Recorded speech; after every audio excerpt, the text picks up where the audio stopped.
Shalom, shalom.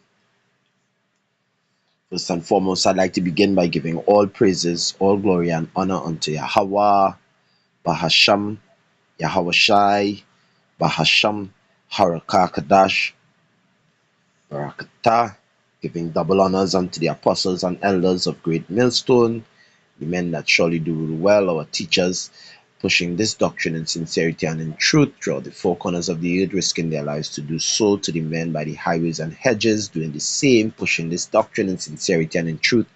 To you I say shalom. To the Akwat, sitting and listening in silence, to their husbands, in all sincerity and diligence, I say shalom to you.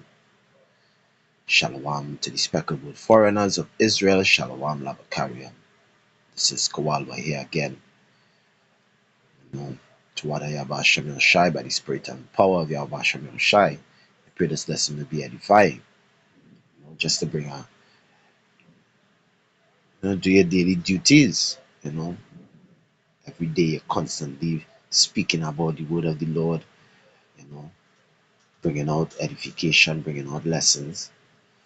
For the purpose of waking up the elect, the remnant of Yahweh Shem Shai. Doing your labor of love. So this is my contribution for today to what Yahweh Shem Shai. And I'm intent on going in. Let me start with Deuteronomy chapter 28, verse 64. It says, And Yahweh Bashem Yahushai shall scatter you among all people from one end of the earth, and even unto the other. And there thou shalt serve other gods, which neither thou nor thy fathers have known. Now we know, again, this was spoken to the Israelites, as you would see in Deuteronomy chapter 1 and verse 1. Let's go to it quickly. Deuteronomy 1 and 1, it says, These be the words which Moses spake unto all Israel, on this side Jordan, in the wilderness, in the plain over against the Red Sea, between Paran, and Tophel, and Laban, and Hazeroth, and Dizbad. Dizhab, right? So, what it is being mentioned there is being mentioned to the Israelites. The Israelites were given the laws, statutes, and commandments of Yahweh Bashem Yahushai.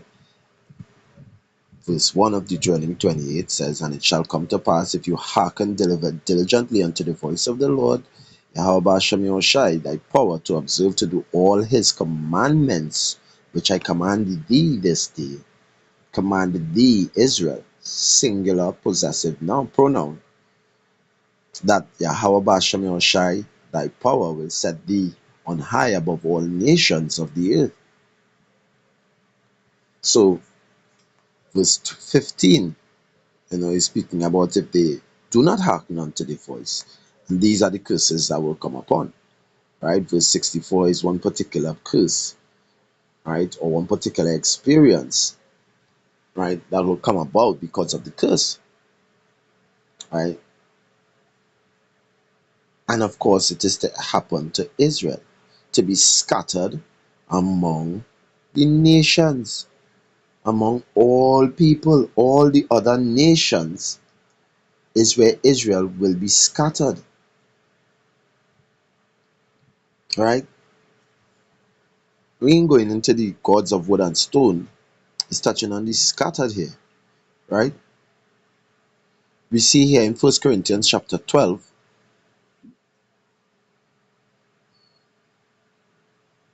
Yeah.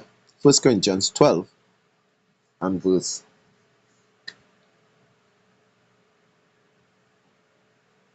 2.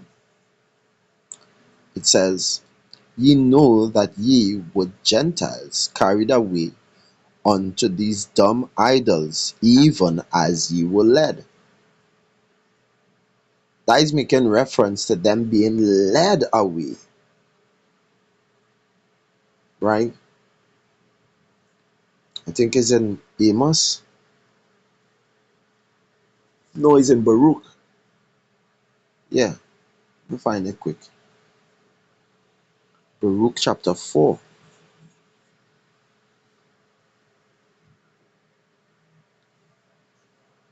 Right.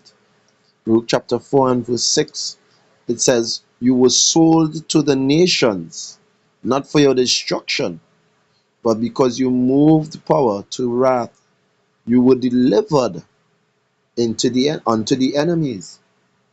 Right? So we were led away, we were delivered, we were sold, we were given over as per the curse of Deuteronomy 28. It says, verse 7, "For you provoked him that made you by sacrificing unto devils and not to power." Right? So you made sacrifices and oblations and praises and honors unto these so-called gods of wood and stone. You have forgotten the everlasting power that brought you up, and ye have grieved Jerusalem that nursed you. Right? So the Gentiles, right? The word Gentiles, it says, carried away. So let's look at the word Gentile.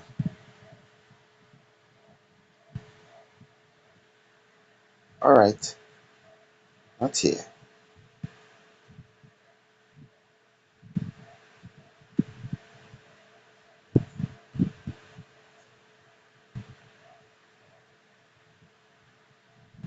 Look here in the blue letter, the word Gentile.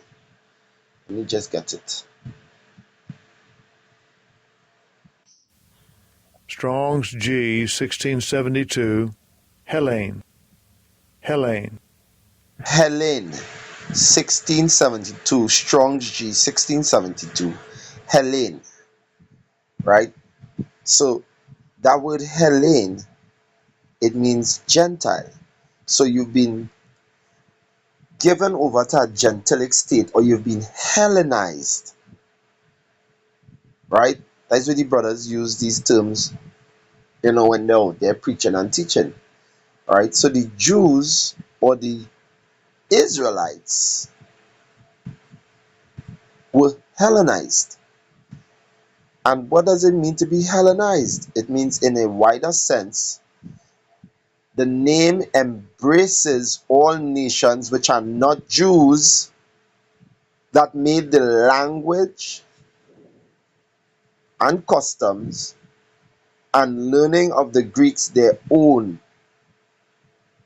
The primary reference is to a difference of religion and worship. So basically, a Gentile, in its general sense, is not a Jew.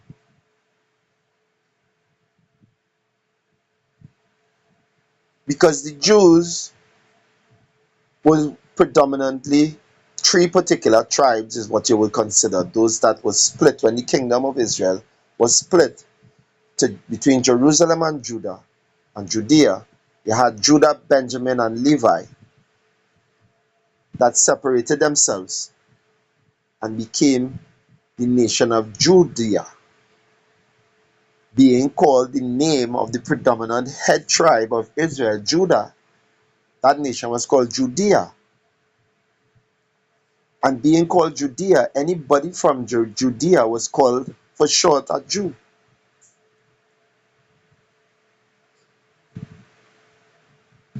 So it's only Israelites that could be Jews, first of all.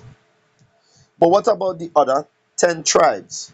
Or we always say 10 tribes because you have to understand that among the tribes, you always had to have been Levites among them, right? The Levites were the priests, right?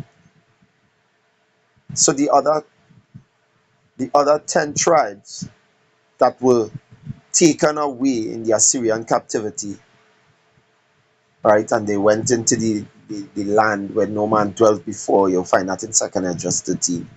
I believe, yeah, it's 2nd Esdras 13, right? They were taken away into the land where no man had never dwelt before, just roughly paraphrasing, the land called Asarat. The scripture will go on in the book of Jeremiah and speak about,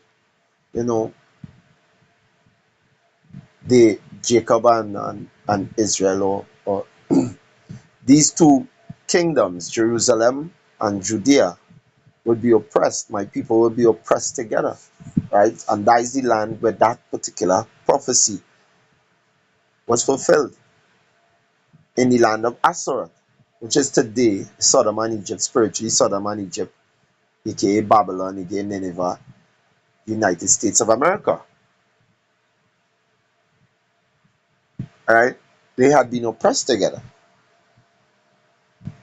among the Gentiles, because they still have not been, delivered from that state of Gentilic living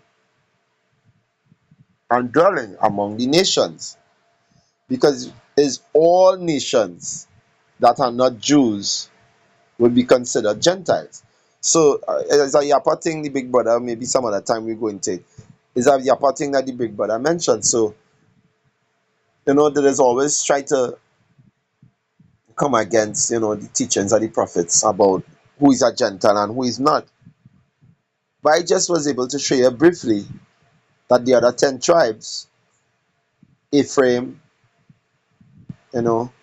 Israel, Judah, the separations are being pointed out. So Ephraim, Israel, the 10 tribes, they are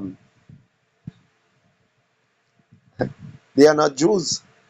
They are not of the southern tribe, the southern kingdom. They were not of the southern kingdom. They were the northern kingdom taken away. So they're not Jews. So right there, by the definition of how these people proclaim Jews, Gentiles to be, right? You don't, once there's a Jew, is not a is a Gentile. So these people were taken away and they were carried away and became Gentiles. Because even up to this day, our people have still not turned back entirely to Yahweh Hashem Yahushai. As the scripture will show, is only a remnant that the Lord will raise up in these times. So this remnant is not the entirety of all the nation. So what about the rest of Israel? They are in that Gentilic state. And you see where it says that they were given over, they made the language and customs and learning the Greek of the Greek their own. They embrace not the Jews,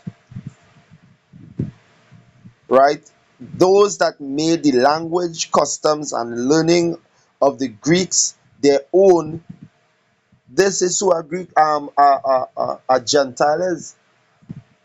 And only can say that it don't have Israelites in the earth today that have made the language and customs of the heathens, those that are not Jews, their own. You don't have to be a Grecian alone or somebody of the Greek nation, of an Edomite nation, to be considered a Gentile.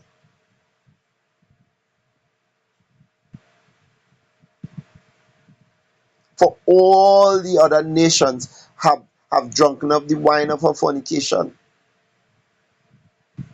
All the nations, all these nations, they serve other gods. They they conduct themselves with the same practices and customs of each other. Especially this particular nation, the Greek nation, which is the head nation among the heathens.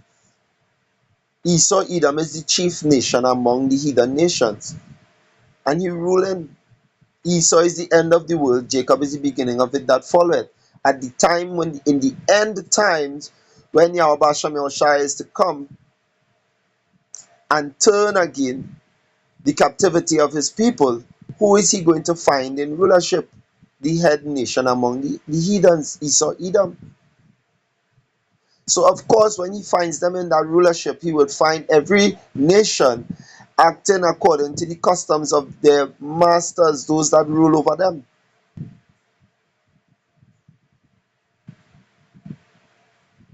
And that being in that Gentilic state, given over to the customs and learning of these heathens.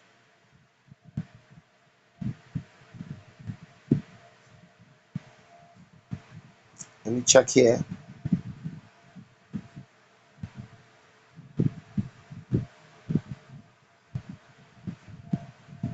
Tobit chapter 3 and verse 4. It says, "For they obeyed not thy commandments, therefore thou hast delivered us for a spoil, and unto captivity, and unto death, for a proverb of reproach unto all the nations among whom we are dispersed." Who is that we? Who is that we? It says here in verse 1, it says, "Then I, being grieved, did weep, and in my sorrow prayed, saying," who is this speaking here? It says Tobit speaking, right? Let's go to chapter 1.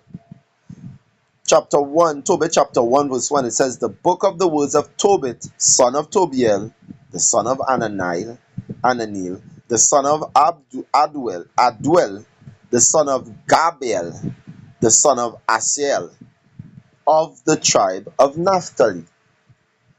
Tobit is an Israelite. And in verse 3 of verse 4 of chapter 3 is verse 4:3. Verse 4 of chapter 3, we see where Tobit started off saying that he's grieved and he's crying. Right, let me read the rest. "O Yahweh Ba'ashem Yahushai, thou art just, and all thy works and all thy ways are mercy and truth. And thou judgest truly and judge justly forever. Remember me and look up me. Punish me not for my sins, ignorances, and the sins of my fathers who have sinned before thee. For they, his fathers, are of the tribe of Naphtali." He is crying out on behalf of Israelites.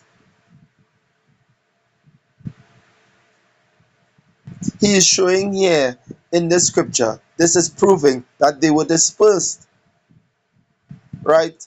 I think it's Tobit chapter 13, it says, verse 3, it says, "Confess him before the Gentiles, you children of Israel. For he had scattered us among them. We had been scattered among the Gentiles. There declare his greatness and exalt him before all the living. For he is our power, and he is the power of our Father forever. And he will scourge us for our iniquities, and we will have mercy again, and will gather us, and will have mercy again, right? And will gather us out of all nations among whom he had scattered us." We had been scattered among all nations, among the Gentiles. And we had become just like them. We had adopted to their practices and languages and customs. Even now I speak in a language which is a Gentilic language. This English language, this language called the English language, is a language of Gentiles.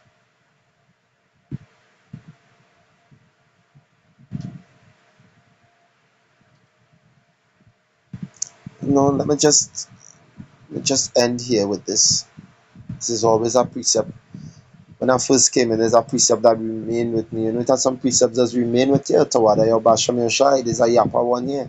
It says Isaiah chapter 11 and verse 11, "And it shall come to pass in that day that Yahweh Ba'ashem Yahushai shall set his hand again the second time to recover the remnant of his people."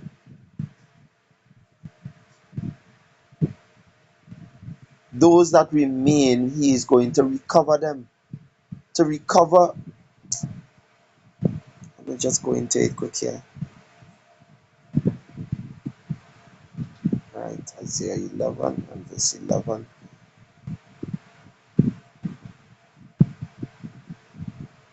Right.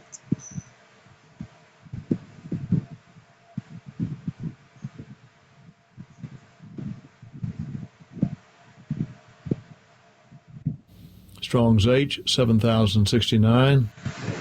Kana. Kwana. What's Kana saying there? That's Kwana. Strong's H, 7069.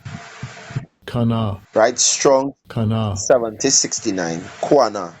to get, to acquire, to create, buy, possess, right? To obtain of power originating, creating, redeeming his people. To redeem.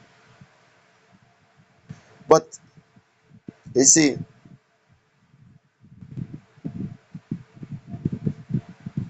the word says to recover. Re would have to be again, right? And when you understand what that word means is about possession, it means to possess again his people, to redeem, to buy back, to restore.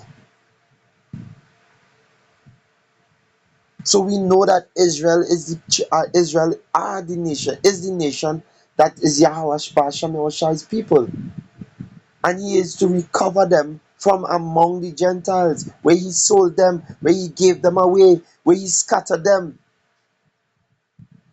He's coming to restore his people. And you see in where it says, continuing, the remnant of his people, of which shall be left from Assyria, and from Egypt, and from Patros, and from Cush, and from Elam, and from Shinar, and from Hamath, and from the islands of the sea. And he shall set up an ensign for the nations that shall assemble the outcasts of Israel, and gather the dispersed from Judah, from the four corners of the earth. So he is about gathering his people and taking them back from the nations whom they were scattered, and some of the nations were mentioned. So Yahweh Bashem Yahushai is stirring things up, where he's taking his people out of that gentilic state. So to really be out of that gentilic state is to turn away from the customs and languages and practices of the heathen nation, and turn back to the practices, languages, and customs of Yahweh Bashem Yahushai, making you the children of Israel once again. So this lesson was just to, bring out a little edification and help understand, who the Gentiles are, how you are considered and understood to be a Gentile, right? To what I Bashem Yahushai, feel free to add precepts, Baba Kasha, to the comments, to help bring out clearer edification, based on what was brought about here today for the edification of Yasharala,